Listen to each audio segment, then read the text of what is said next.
Recording in progress. I'll say that again. How are the energy levels after a late night in Norway? Well, I think the energy levels have been high throughout.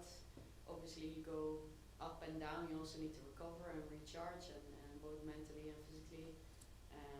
We call this a recharge day, so we have a couple of players in the building doing what they need to do. But if the players felt like you can stay home and that's your way of recharging and getting ready for Liverpool, then that's okay as well. So everyone is doing their job today to be able to bring the energy again tomorrow. And the cold night in Scandinavia, how's the team news at the end of the weekend? Sorry, How's the team news for Liverpool game? Good. So everyone came through well yesterday. So that's good. Kim is making progress as well, and for the others it will stay the same. And looking ahead to the weekend, I mean, do you have to balance this now with the Champions League group stage still in the balance? You could still finish top, balance that against the Liverpool game this weekend. Have you got to think about both those games at the same time in a sense? Well, you always need to plan ahead and have a plan in everything you do, but we only have Liverpool on our minds. It's a very important game for us in the WSL, so we're only thinking about Liverpool, and then there's a couple of days, and then Bayern will come after that, but our mind is set on Liverpool. With such a quick turnaround after last night and getting back, so like, how much are you able to get into play between now and the Liverpool game?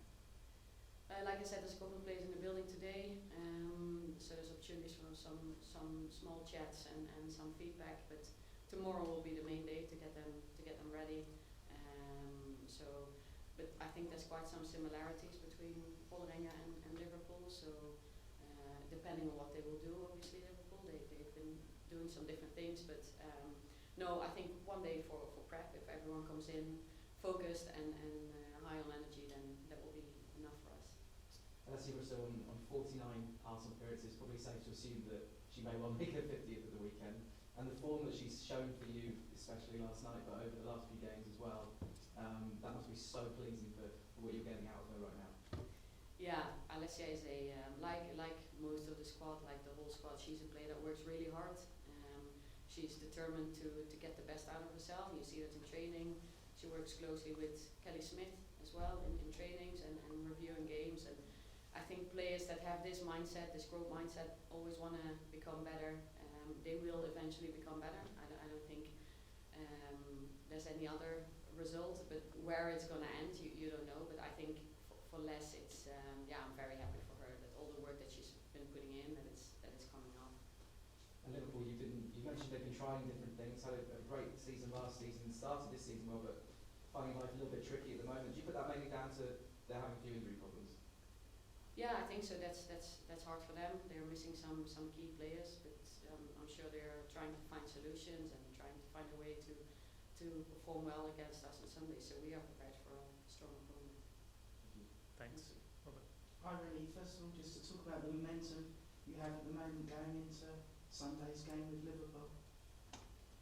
Yeah, no, I've been saying it before maybe, but momentum builds momentum, or we want to go off of that. So that's good for us. I think as a team we're in a flow state, and that's positive. But we need to stay sharp, and we need to keep on looking at what do we need to do to stay there and even develop it further. Because if we start being happy with it, then we might decrease and then we lose it. So we're very aware of what exactly do we need to do, what do we need to emphasize, what do we need to work on to be able to stay where we are. And what's your assessment of the Liverpool side you face on Sunday? Yeah, like we spoke about, they have a couple of key players not available, which is a loss for them, but I still think they put on a strong competitive team on the pitch on Sunday. That's what I expect. There are some, if they will play their game like they've been doing, there are some similarities with Vålerenga, with a player-for-player press. So we'll have to be good playing out of the press, and they have some strengths as well in their counter-attacks and fast attacks that we need to stop. You go to the St Helens Stadium, do you think with the growth of the women's game, looking at this fixture, it could have the potential of a main stadium like Anfield in the future? Yeah, I mean, that would be great. I think we spoke about it here before as well. If we go for equality and both the men's and the women's team in big clubs play on the highest level and attract big crowds, then you're going to get the challenge of fixture clashes. So however the clubs are going to organise it within their clubs, I think it's the overall improvement or the growth that is happening right now at the moment with the crowds in WSL is fantastic. It's very positive. Great, we'll come to the call now. Tim? Yeah, hi Renee, long time no speak. I wanted to ask a couple of questions about a couple of individual players. Laura Wienreuter, first off, even when you swapped Emily Fox out for the last couple of games, she hasn't come on straight away. Is it fair to say that her minutes are kind of being managed at the moment? Yeah, Laura is coming back from long injury. She got a little setback, but she's back from that now, and we just have to give it time. We have to be patient, and we have to find the right moments to get her back in. But she's doing really well in training. She's an important part of the group, so we're just finding the right way to play her to her strengths and make sure that she's ready. And on Rosa Kafaji as well, obviously you can only play 11 players at any one time and everything, and she's a young player, but for her, is it a case of just adaptation? Have you been having conversations with her at the moment? And maybe the fact, did she start her season in February or so it's going to be like a long season for her. I wondered what kind of conversations you've been having with Rosa at the moment, who's not really starting games. Rosa is a very energetic person and player. The passion for football is, I think, it expresses itself in different ways. But you would see Rosa walk around with a ball. She doesn't want to come off pitch when we're training. She wants to do more. She always wants to kick the ball and improve. But you see, this is a top class team, and I think it's for some players it's easy to come in and adjust. And for others it takes a little bit longer. I think we need to respect that and looking at how hard Rosa works and the way she engages and initiates conversations with us coaches to understand what we expect of her in the role.